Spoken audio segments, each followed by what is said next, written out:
Namaskaram, Ashwin. Sadhguru, namaskar. Yeah. So, you're doing well in Chennai. Chennai is exploding with all these infections, huh? Initially, I felt like I was okay, but now I'm getting really edgy. I want to go out and play or do something like that. I'm getting really edgy inside the house. No, but Tamil Nadu was well controlled in the beginning, first 3 weeks, but now it's going off. But isn't it like the fact that it will go in high numbers all over the country? I don't know, because the numbers are increasing every day. It's getting a little concerning. Yes, it is. At the same time, almost 70% or 75% is within 20 districts. That way it's not spread. But now this migrant labor has gone across the country, back home. So will they spread it there is a question. But I generally feel the rural population may be having enough immune system within themselves that they may not be casualties there big time except very vulnerable, very aged group of people. See, everybody is talking about this herd immunity and all this stuff. If you go that way, if you go towards herd immunity, you will wipe out the geriatric population in the country or in the world.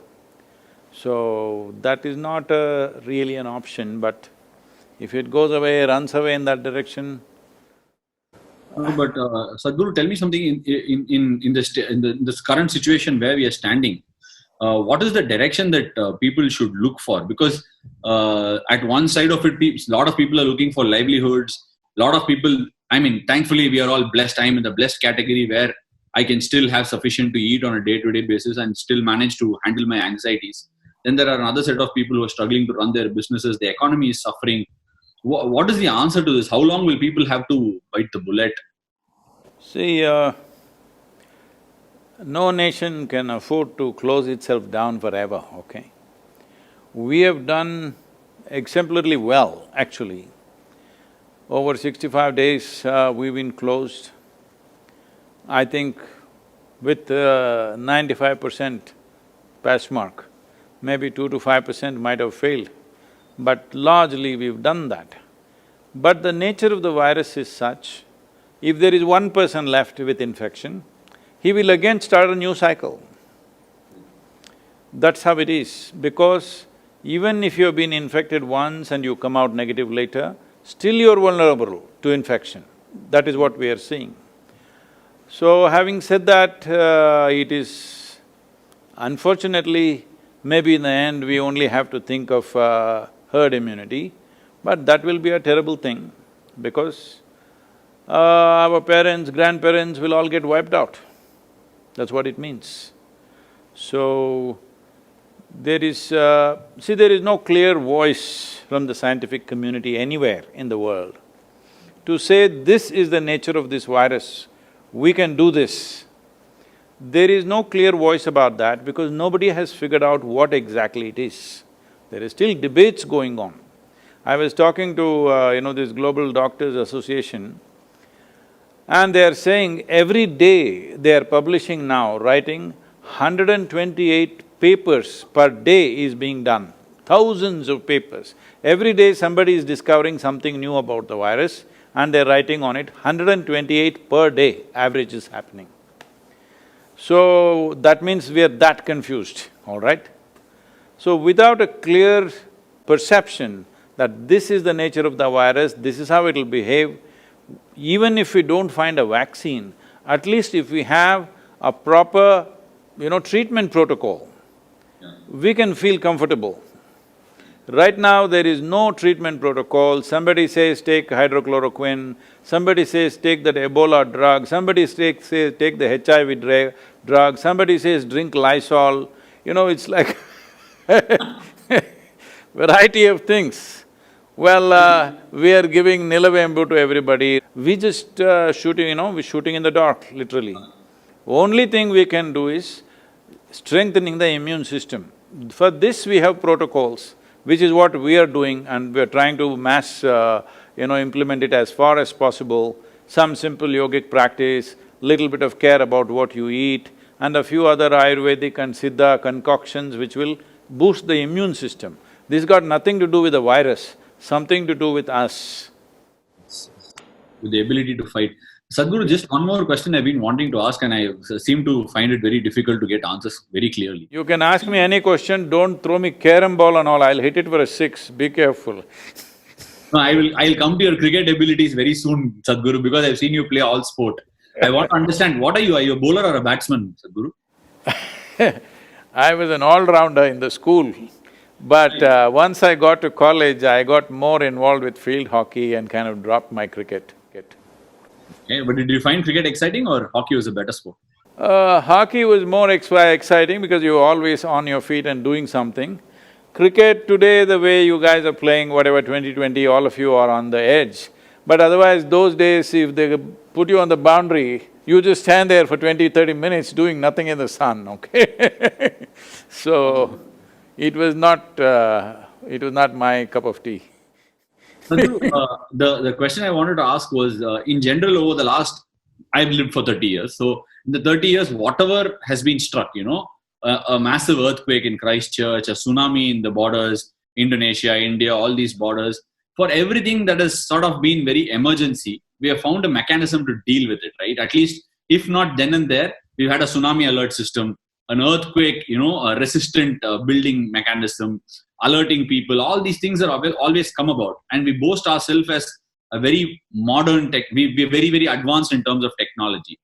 How did we not see this coming? And like literally you said, 3–4 months, and most people are not able to come up with an answer. Isn't that scary? Well, see, whenever major events happen, we find answers for tsunami after the tsunami is over, all right? So next time, will it work the same way? We don't know. But natural calamities, there is a history of thousands of years of memory and history and experience of it. Even though we are surprised sometimes, we still know what it is because it hits you at a certain time and it's over. If a tsunami happened, 10,000 people died, that's it. It's not going to come every day and kill you, that's a different kind of thing. So, earthquakes have happened in Gujarat and all, it killed nearly, I don't know, from 100,000 people, I think. So, but it's a one-time thing. Only thing is, it also destroys your property. This leaves your property, just cleans you up, all right? This is a different kind of thing. This is the nature of virus. In the last 50 years' time, of the 335 diseases, nearly 70% are zootonic. That means they've come from the animals, either bacteria or virus. So this particular virus is not a deadly killer. That is the advantage and that is a big disadvantage. See, when the influenza and other things happened, what is called the Spanish flu today, it just killed everybody. When the plague came, it just wipes out a whole village. So, the response to that was different. Here, the problem is most of them are asymptomatic. Nearly 80% are asymptomatic and they're going all over the place spreading. There's no sign of any illness. So it's like you're sitting, you and me could be carrying it and we don't know because it doesn't show any signs. That is the biggest problem, and it is largely aiming only at vulnerable population. It is not going for the general population.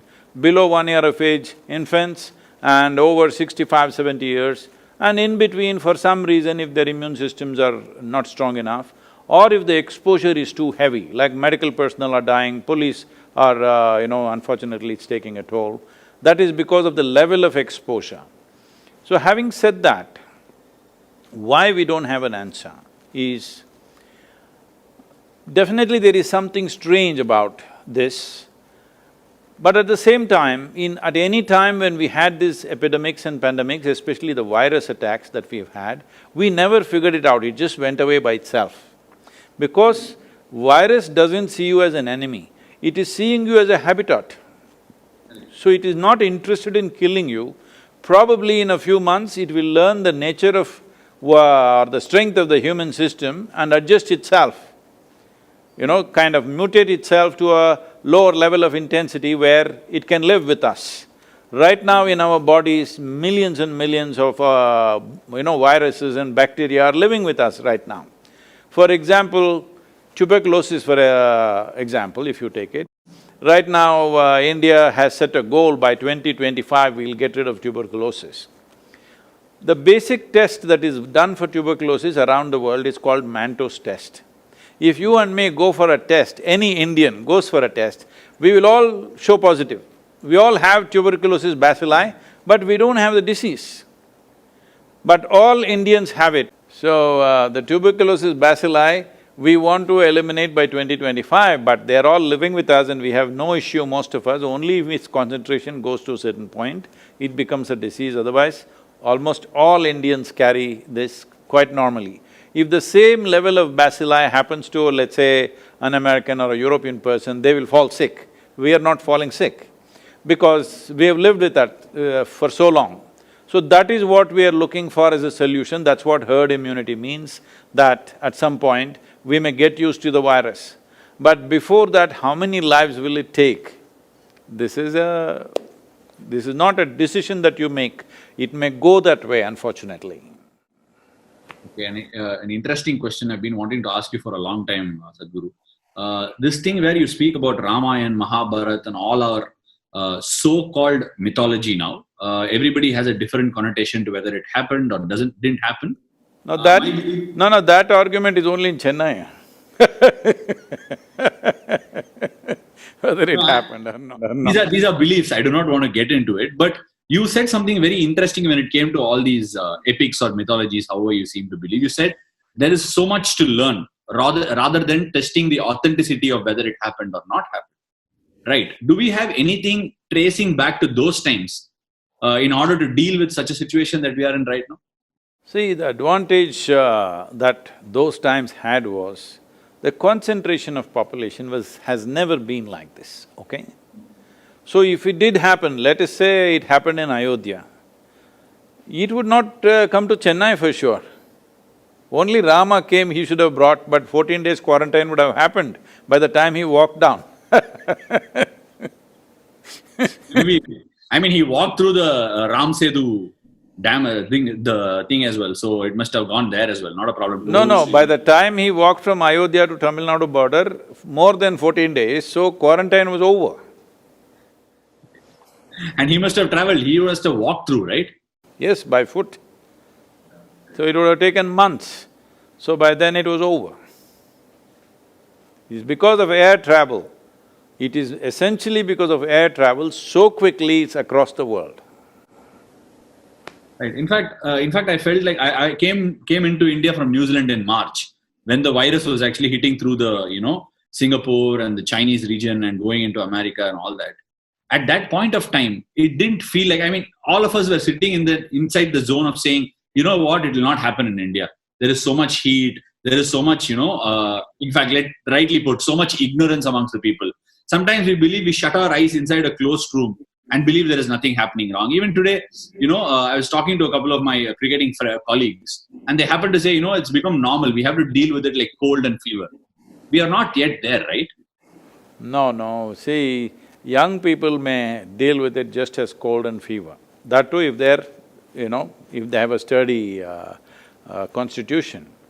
But that's not how it is. People are just falling dead all over the place. When nearly 500,000 people have died, you can't say it's cold and fever. But at the same time, every year, influenza in America kills 50,000–60,000 people, like this. But this is not going to pass like that virus. This can continue and come back in waves and waves. It is possible, but we still don't know. I have a gut feeling in India, by mid-September, towards the end of September, it will be largely gone and our economic activity will be back to normal. It may not be where it was a few months ago, but in terms of activity, it will be back. But I have no data, not an iota of data to support my gut feeling. There's no data. No, gut feeling is the best feeling that we all can have in terms of reassurance. But just on another note, Sadhguru, I saw some article and some video where I'm sure you're aware of Leonardo DiCaprio, who's doing a lot of things with regards to climate change. He had put out a tweet and an Instagram post saying a lot of people who have been affected by pollution over the years are tending to receive this virus in a very, very, detrimental fashion. Is this virus in any way relation of what we have done? You said there is something funny about it. Any relation to what we have done to the environment and how we have, just polluted and populated it all over the place? Is it our doing? Population is definitely our doing. Pollution is also our doing. All right, is there any doubt about it? No. Anything other than that environmentally, how we have, not respected nature over the years? See, right now, one of the major reasons why people are dying because of the virus is hypoxia. That means not enough oxygen in the system, so lungs collapse after some time, whatever happens, other systems fail. In a way, if you're living in an Indian city, or let's say any big city, particularly Indian cities, in many ways you are heading towards hypoxia if you just travel on the let's say Chennai, Mumbai, Bangalore roads for 1 or 2 hours every day, in open, suppose your car is not air-conditioned and you're open, like on a two-wheeler or you're just walking, then definitely the oxygen levels in your blood will be lower than what it should be. So definitely you are moving into that vulnerable population region, maybe not necessarily, but you're in the direction at least, for sure. It may vary from individual to individual, but when you live in this kind of atmosphere where oxygen levels are low, carbon monoxide and other particulate matter is heavy, definitely your pulmonary system is not at the same level as it should be. So you are becoming a vulnerable population. Even now you're seeing almost 70% of the cases are just in 5-6 cities in the country probably, about 10 to 12 cities maximum. Rest of the country doesn't have it, the rural population doesn't really have it. And one more thing that I've constantly been telling in the ashram, everybody is practicing right now is to stay in touch with the earth. If you stay in touch with the earth, your immune system is always many times stronger than other people. So this is one of the treatments we do for all the patients who come. I must tell you this situation. We used to… earlier, now we are calling it Rejuvenation Center, but at one time we used to call this Isha Yogic Hospital. There was a hospital. So about 10-12 doctors from Michigan area, from the Ford medical system, they came here because they were very interested in the yogic hospital. So I couldn't meet them, they were here for about 3 days and I'm talking many years ago, like about 22 years ago or so. So they came and after the third day, it seems they got very angry, they called me in the morning and said, Sadhguru, their doctors are all very upset, they want to leave right away. I said, what is the issue? We said, we don't know, they're screaming and yelling. I went to meet them. Then I said, what is the problem? They said, you said there is a yogic hospital. We walked around everywhere in the center, there is no hospital here. Oh, I said, okay, your idea of a hospital is that there must be beds, people must be lying down, somebody must be serving them. If you provide that kind of hospitality, nobody will get well. See, children always like to fall sick. How old are your children, huh? They're about 5 and 3.5. Yeah, that 3.5 guy, watch him, because they like to fall sick. Because when they are sick, everybody does mo, poo, poo, poo, poo and all that. They love it, okay? Every child learns at an early age that if you are unwell, if you are miserable, if you cry, you get lots of attention. If you're happy, joyful, screaming and you're dancing around, you don't get attention. This is a thing that every family has to change. So I said, no, that's not the way it is. I had about 110 people on that day who are going through some treatments. I said, see, in this hospital, we wake them at 5 o'clock, 5:30 they have to be there for the sadhana, 8 o'clock sadhana is over, then I put them to work in the garden or in the kitchen or somewhere else where they have to use their hands and everything, and they may get little more rest than others, that's it, they're under medication and practices, but they have to be involved, and especially with the earth, they must be involved. Then I took them around and made them meet all the people who were working in the garden. Our patients were all working hard. So they will want to get well if you make them work hard, always. Because you said that you need to be in touch with earth, I'm asking this. There are two schools of medical treatment, it's not two, maybe more than that. But off late I'm getting attached to this sort of theory where the body knows to treat itself. Are we over treating ourselves because we get an influenza or a virus? Is there a tendency that we over treat our body and kind of misguide it? I would say I cannot comment about you as an individual, but as a human population, this generation of people, are we over-treating? 100%, we are over-treating.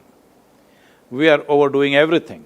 In the sense, right now, the pharmaceutical industry is bigger than the food industry, I think. Am I right? It I must think be. it It is is. on becoming the biggest right now. Yeah. The largest industry is arms and armaments. Second largest is pharmaceuticals. The third one is alcohol and tobacco and these things put together. So one is a clear death, another takes you towards it, another pretends to get you back. Having said that, I am not trying to discount the impact of modern medicine. You and me are alive today, probably only because of modern medicine. Otherwise, small things could have killed us. Average life expectancy of an Indian was 28 years in 1947. Today it is 73 or 74, which is a significant achievement for the nation. But that's not happened without vaccines and things like that. Otherwise, anything, smallpox, this, that could have killed us. So, our life, we owe it to modern medicine, there's no question. But in present conditions, at the level of concentration of populations that we have, without modern medicine, I don't think we can survive. Without pharmaceuticals, you cannot survive. There was a time when people lived in nature, there was substantial space for every human being. Then it was possible to just eat some leaves or eat some fruit or just fast for 2 days and get well, all this. Even now you can do if you're maintaining your lifestyle like that. But every day you're out in the town, meeting 1,000 people and mixing with people, then if something catches up, then you better take some medicine, otherwise it'll be risky. Sadhguru, another important thing as far as I was concerned, I was very enamored by the whole thing of Cauvery calling, right? And you explained in detail about what Cauvery calling is and how much of deforestation has happened, and we need to reforest them to get the land back. Water needs to be, the land needs to have the ability to hold the water on and all that sort of stuff. How far are we in the zone of rehabilitating? I know it's a long-term process, but how much have we made strides, Sadhguru? See, the significant thing is the Karnataka government announced subsidy for the farmer. For every tree, 125 rupees subsidy has been allotted. Not only that, for somebody who encourages somebody to plant a tree, he gets 5 rupees. Suppose you are the farmer, I make you plant 100 trees, now I get 500 rupees for this. So now we are training youth to be agents of change. So they can take this up like a part-time profession, that they meet the farmers in the local areas, because they know each other, they're related largely, they can talk to them and encourage them and may facilitate this stuff, because both will benefit. He will get subsidy, this guy will get 5 rupees commission for that. So this process is already on. This monsoon we were to go full on, but now we are like little slowed down. But still, I think in Karnataka we are planting about somewhere around 70 lakhs or 72 lakh saplings, which already farmers have been booked for. So this is a comprehensive thing, that it is a combination of trees so that the land rejuvenates. Right now UNCCD is very concerned about India because our soil is dying. See, when we say soil, we are just talking about largely 39 inches of topsoil. On an average in the world, there is 39 inches of topsoil. Almost all life happens in this 39 because of these 39 inches of soil.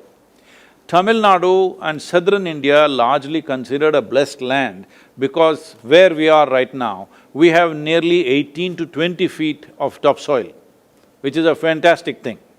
This is the reason why agriculture has been on here for over 12,000 years or so. There is history of agriculture, because in some places here, not so in southern Tamil Nadu probably, but in this part, western and northern part of Tamil Nadu, 15 to 20 feet of topsoil, this is extremely rich place that way. See, we may think Richness means we struck oil, gold, diamond, this one, that one. But for the next generation, if you want the next generation to live a rich life, when I say a rich life, I'm not talking about your stock market or your bank balance or something like this. Well, clean air, pure water, nutritious food, and life is throbbing within you, this is a rich life. Rest of it is just, accessories to life. The real life is in this, how wonderfully a man can function, a human being can function, simply depends upon how pure is the air, how clean is the water, how nutritious is the food that you consume. If there is no strength in the soil, right now nearly 42% of Tamil Nadu soil has been declared as fallow. That means it's becoming desert. So there is a whole movement to stop this desertification, but nothing much has happened on the ground. Too much talk has happened, conferences have happened, papers have been written, but on the ground, this is where Cauvery calling came in. For that, so many people are protesting against that. Do you know this? They're all located in Chennai only. They are saying it's dangerous to plant this many trees. Can you believe that? They're saying it's dangerous. Before these people came or I came or you came, what was here on this land? This land was all trees. So how does it become dangerous to put back the trees? Simply because they're only looking at it in some way, because there is no money in this, that's their problem, I think. Because in every ecological thing, conference, go here, go there, there is money. Now action on the ground, there is no money, you have to spend from your pockets. So, nobody is interested in this. But Karnataka government has taken the policy changes very quickly and very, very responsive. On the ground, things will happen there for sure. It should have happened much larger. We were preparing for a very big during the monsoon, but now we've kind of toned it down a little bit because we don't know when it'll become safe for our volunteers to go village to village, meet people, do these things. We are not sure about that yet. It doesn't look like… monsoon is about to start, already pre-monsoon showers are coming here. So anytime monsoon will start pouring within the next week's time. So we are still not ready because we don't want to send young people out there and suppose somebody, these are all dedicated people, we don't want to kill them, they're willing to give their lives, that doesn't mean we can take their lives, all right? So because of that, we've slowed down a little bit, but still over 70 lakh saplings will go.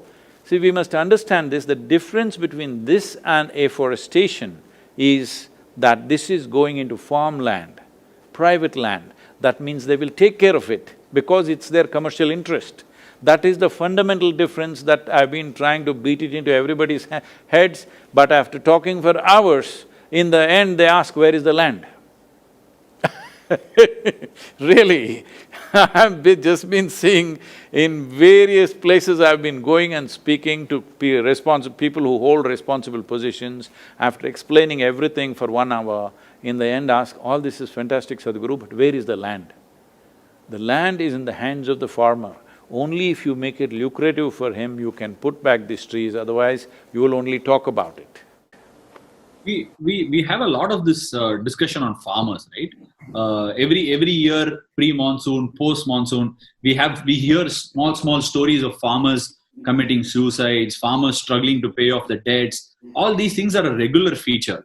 But aren't these people that are the ones that are putting food on our plate?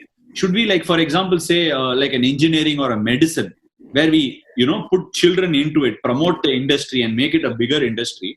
Is it time for us all to invest and say our children must feel agriculture is attractive? Has the time come really? 100% that needs to happen. If that doesn't happen, there's no food security for this country. Right now, we've taken some kind of rudimentary surveys. What I see is, not even 2% of the farm community want their children to go into farming. That is what it is. So in another 25 years, when this generation passes, who will grow food for you? Right now in this country, there are nearly 65% of the population who know how to conduct this magic of turning mud into food. Not a simple thing. But you're an engineering graduate, isn't it? I'll tell you, you come here, I'll give you 10 acres of good land, very fertile land. Grow 10 varieties of crops and show me, you will see it'll be a total failure. Even if you are an MSc in agriculture, still you will be a failure, generally, except a very few who come from that community, who know how to do this. Because the farmer looks illiterate, people think it's some silly thing to do. It is not, it is a very complex and very time-sensitive operations, the way it is done, the farming. Because the guy looks undernourished and badly dressed, we think it's something not important. You and me are eating only because of him. And it's not a small achievement, one of the greatest achievements of this nation is, we are managing to provide food for 1.4 billion people without any major imports of food. There's no any major import of food actually, we're exporting a little bit, a few small things are coming in. But generally we are able to provide. See, even in a situation like this, right now this virus situation, even now during this pandemic, we have enough food.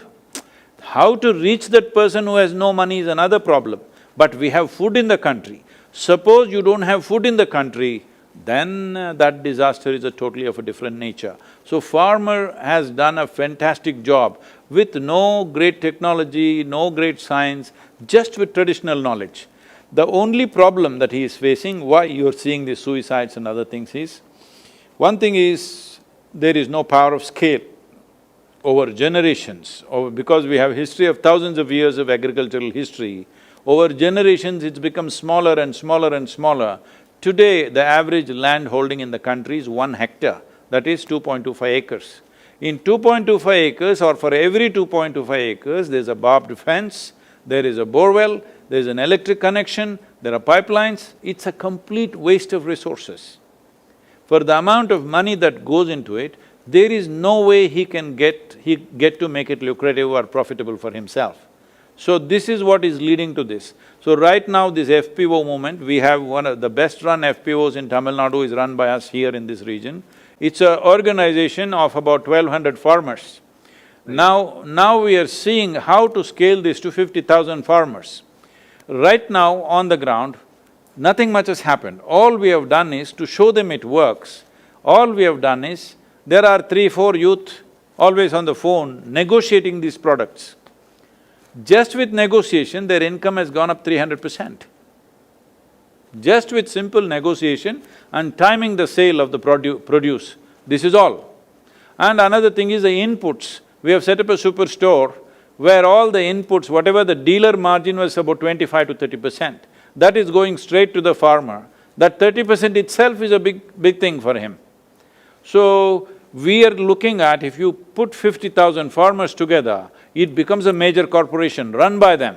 You can hire professionals, you can hire scientists to, agricultural scientists to see what crops to grow, how to grow and everything. We can hire, marketing experts to do this, or we can consult, we can handle this internationally. All this we are looking at because from Kanyakumari to Kashmir, the latitudinal spread that we have in this country, the types of soils and weather conditions that we have in this country, 12 months of the year, you can just grow almost anything that grows anywhere in this world.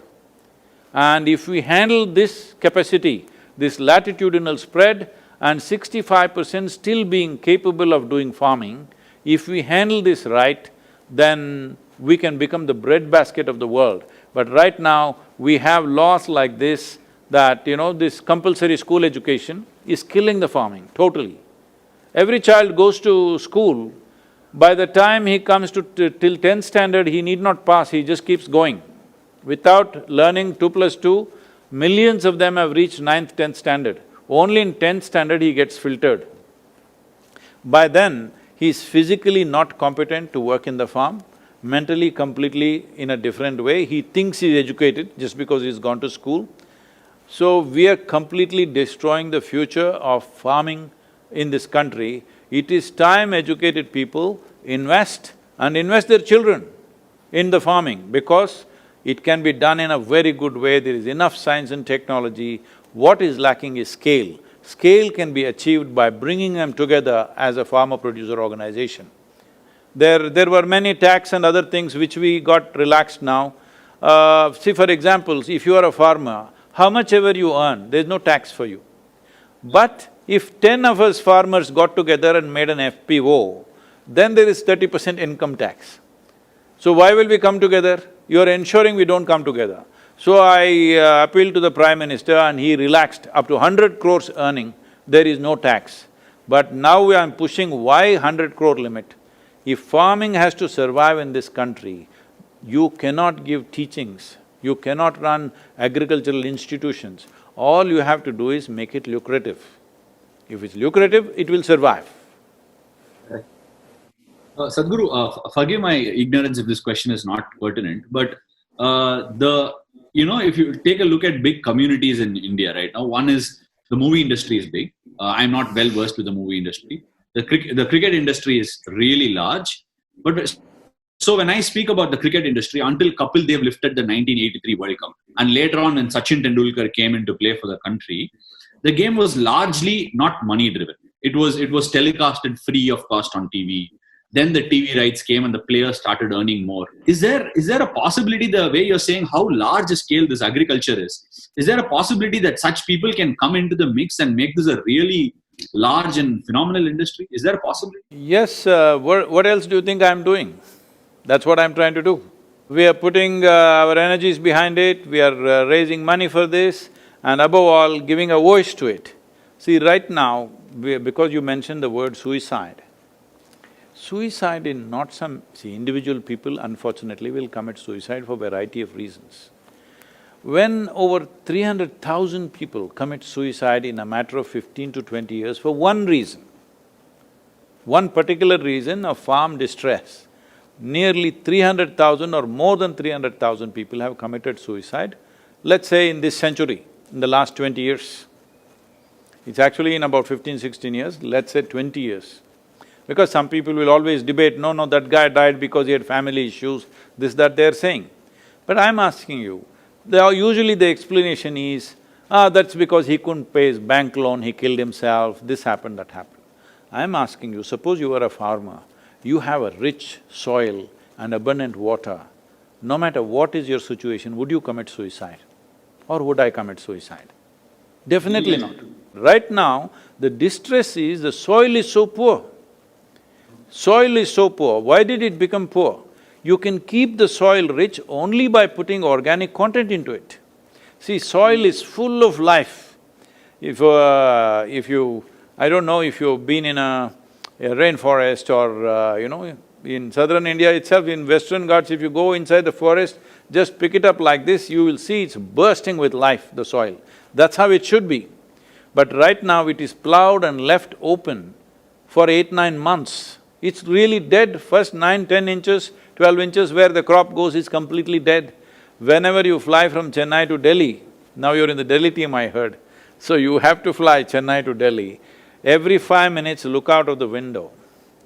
You will see India looks like a brown desert, except a few green patches here and there. Most of it is a brown desert because these are all agricultural lands. When there is no crop, they're just plowed and left open to kill the soil. So this kind of practices we have come to because we saw Europeans doing massive, industry like farming. But now they've all changed, but we didn't change. We are still doing the same thing. It is very important. See, suppose you grow 1 ton of, let's say, sugarcane or paddy or whatever from the soil, what you have taken out is 1 ton of topsoil, isn't it? Yeah. You have to put it back. How can you put it back? The only way is leaves from the trees or animal waste. Trees are gone long time ago. In Cauvery basin, 87% of the tree cover has been removed in the last 70 years. And animals are all traveling abroad. There are no animals on the farm. People think tractor will do it, tractor will plow it, but tractor will not enrich the soil as animals would. Animals would work also and enrich the soil also. But now they're all gone, people thought they're useless, and we are thinking just by putting salts, everything will be okay. For all those people who don't understand what I'm saying, in our meal, in southern Indian meal, without salt we are not eating any food. Little bit of salt and so many other things. Instead of that, make it 90% salt and 10% whatever else you want to eat. One meal if you eat like that, you will understand what you are doing to this soil and to this country. Okay. Thank you, Sadhguru. Anything else? Anything else, Sadhguru? Well, the sport in the world may not be the same for next 12 months probably. No spectators, so there is no big excitement and stuff like that. But I think this is a time we should learn to live with, because there is no point risking those people who are vulnerable. Risking their lives is not our business. Because I am not vulnerable, I will go and do whatever I want to do, is not a human way of doing things. We have to respect that. And we must make sure that the casualties are minimum. And at the same time, we must focus on putting this nation back on the track, whether it's economy or sport or culture, everything should come back as quickly as possible. We can't just be locked up forever, but in a very responsible and conscious way. Thank you, Sadhguru. It's been a pleasure. It's been a dream for me to do this. Thank you for honoring. Thank you so much. Namaskaram, thank you very much. All the best for you for whatever match is coming up. Thank you, Sadhguru. Namaskaram.